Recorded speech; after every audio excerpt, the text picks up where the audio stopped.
Hello guys, my name is SVB and I'm back with another video, and today we're going to be talking about a very important concept in Overwatch, one that some people understand inherently while others struggle to add to their game, and that is the principle of risk taking. Now recently in one of my VODs, I talked about the idea of risk taking and what that means for main tank players, but this is something in general which I've noticed players in the metal ranks, that being bronze, silver, gold and platinum, tend to often be lacking in, and even players in diamond and master sometimes don't do this enough or get the balance wrong. Many people understand this concept inherently but don't actively think about how it relates to their actions in game. So I'm going to be explaining what risk taking means in Overwatch, how it relates to every role, and how you can try and incorporate it more, or in some cases less, in your games. So let's get to it guys. So the first place to start with this is to obviously explain the concept. What do I mean by taking risks in Overwatch in particular?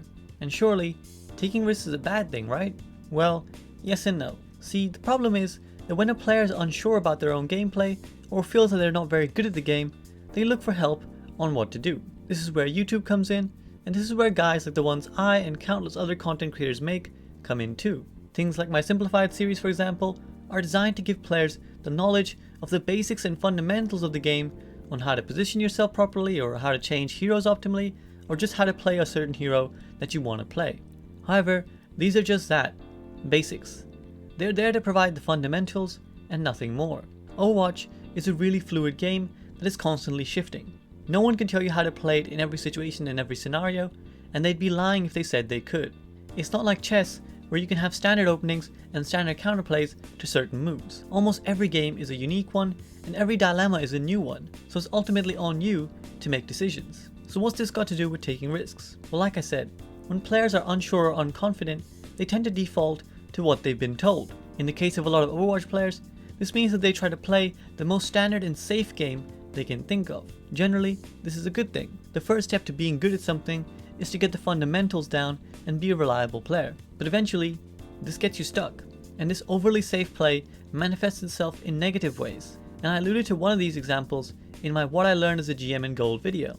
In that video, I talk about how a lot of tank players will be very passive. They will stand at choke points forever and just hold their shields up, hoping someone else will do things for them. Why? Because they're afraid of taking a risk. They're afraid of being caught out trying to actually do something and then getting blamed by their team. It's one of the unfortunate things about Overwatch that the fear of trying to do something and failing overrides the desire and need to actually make something happen. Perhaps that's even true of life. It's easier to just slip into the crowd and be one of six, rather than to treat the game as your game or your world and push forwards to make a difference in it. But this is exactly why learning to take risks in Overwatch can make a huge difference in the outcome of your games. Because quite often, particularly in the metal ranks, all 12 players in the lobby are afraid to stand out for being bad or to try and make a play. So if you can start being that one player who does, you'll see how much more of an impact you have than those other 11 players. So what are risks? Am I saying go out there and just do stupid things and throw your games in the name of making a play? No. And this is where it's important to draw a line between taking risks and making stupid plays. Risks are calculated. They are conscious decisions you make to try and affect your game. They are risky because quite often they will put you in a position that is away from your team, or because they have a high chance of not coming off. However, risks are worth it if the alternative is a potentially lost game. I'll get into this more in a minute. Stupid plays, on the other hand, are plays that are not thought out. They're just a kamikaze attempt at doing something. They're not made with a conscious weighing up of pros and cons, but rather they're done with a screw it, or a I don't know why I did it attitude. And often these are the plays that even when successful will not provide that much value. Now, because Overwatch is so complex and fluid, like I mentioned earlier, I can't give you a compendium of what is a stupid play and what is a calculated risk. So what I'm going to do now is run you through one specific instance, then talk through various decisions that can be taken and how they fit into the idea of taking risks, and hopefully that will give you a better idea. So imagine you're playing Reinhardt on defense on Hanamura point A. From your extensive YouTube learning and Reddit guides, you know that you should be standing at the choke point and making it hard for the enemy team to walk through. All good so far. But as the fight begins, you have several choices and decisions to make.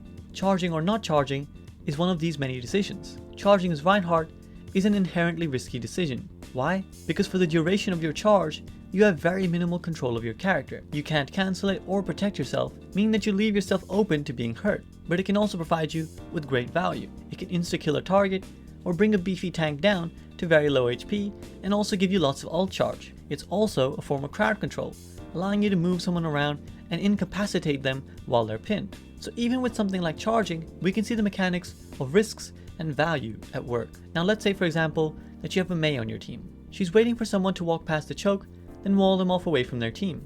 If she catches an enemy Ryan like this, then charging him is a great decision. It's high value, very low risk, and this is the kind of stuff you want to do a lot of. Now imagine you don't have a Mei and the enemy Ryan is coming through the door again. You decide to hide around the side of the gates and wait for him to step forwards, then charge to pin him against the wall. This is a risky play because this time the enemy Ryan has the potential to be supported. And of course, unless your team is telling you, you don't know what's around the corner. But there's also high value in it potentially. Firstly, they will have very little time to react since the enemy team can't see you either. Secondly, if the pin connects, you will probably kill the enemy Ryan immediately after and win the fight. You're also right next to your team and in line of sight to be healed and supported. So potentially, this could be a worthwhile play depending on how the game is going. However, if you do the same trick over and over, well eventually the enemy team will catch on and they will be increasingly prepared for what you're going to do. In that scenario, you're going to get diminishing returns because they might be ready to Zarya bubble their Ryan or anti-nade you. So now we're increasing risk here without increasing reward. That's obviously bad and something you'd have to account for. Now imagine a third scenario. You stood at the choke and the enemy Ryan is just walking up past the gate normally. You don't have a Mei. For whatever reason, you decide to charge the enemy Ryan this way. This is no longer a risk, but rather a straight up stupid play. Why? Because the value gained here, even at best, is far outweighed by what your team is losing. Let's say in an ideal case scenario, you pin the enemy Ryan and bring them down to low HP. Then what? You are now far away from your own team and very deep into theirs. You might even be LOSing some of your healers if it's an Ana or Zen, and you're forcing people like Mercy, Moira, Lucio and Brig to also put themselves in a risky position to be able to heal you. And this is without even taking into consideration that if the enemy team bubbles their Ryan or burst heals them up quickly enough, you won't even get that one kill. So in all likelihood, the best you can hope for is that you kill the enemy Ryan and you also die. There is no value in that. Everyone should know the principle of spawn advantage, and as a defender on Hanamura, you will lose out big time if you trade 1 for 1, particularly with main tanks. Sure, you might occasionally get away with a decision like this in some particular game and not get punished, but the decision itself is still incredibly stupid. It's not a calculated risk, it's just a bad play. Risk and reward will also greatly vary, not just on things like positioning and team comp, but also timing and situational awareness. For example, same map, same setup. You're a Reinhardt and now you've got Shatter ready.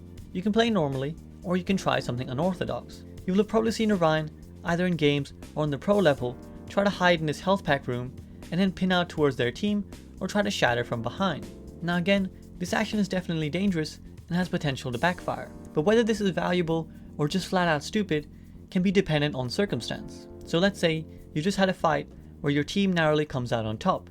However, you lost a DPS and both your healers. Neither of them is a Lucio, meaning that it's going to be a while before they get back into the fight. The enemy team will be at the gate again very quickly, and you'll have to fight 3v6. Let's assume that the enemy team is somewhat intelligent and knows their advantage. There is no way you'll be able to stall them out and make the fight last long enough for your healers to get back. This is the perfect time to try something like this flank shatter, because in this scenario, unless you or one of your other two teammates make a play, your team will lose this fight and then the first point. The loss versus value ratio here is hugely in your favor. If you're successful in knocking down all the enemy team and your other two members follow up, your team almost certainly wins the fight and you hold on till everyone is back. If you get spotted and die or fail, well, it doesn't really matter. The fight was lost anyway. Yes, you committed a shatter, but it was a risk worth taking. So something like this, an inherent understanding of when to take a risk and when to try and play in a way that isn't standard, can make a huge difference in your win rate. It might easily be the difference between a full hold and a snowball of both points. Now, let's put the same decision in a different situation. Let's say the enemy team only has 30 seconds left, enough time to get in only one more fight. Your team has Graviton Surge and Dragon Strike ready, and they have no defensive ult. You're 6v6, and you know that you should win this fight. Now in this scenario, if you try this flank shatter, you're just being dumb. This might sound harsh to some, or to some others it might actually even sound obvious, but I guarantee you, I see so many games lost even at the highest levels of ladder play because people make stupid decisions like this one without thinking. This is the exact kind of thing people do when they're winning a game and they get overconfident. So why is it so stupid? Well, because now you give the enemy team a win condition where previously they had none. If they spot you, they will easily kill you because your teammates are too far away to help. Now from the ult charge he's farmed off you, their Vine has a shatter, but with no shield on your side to protect them, your team gets shattered, including your Zarya, who dies before she has a chance to grab.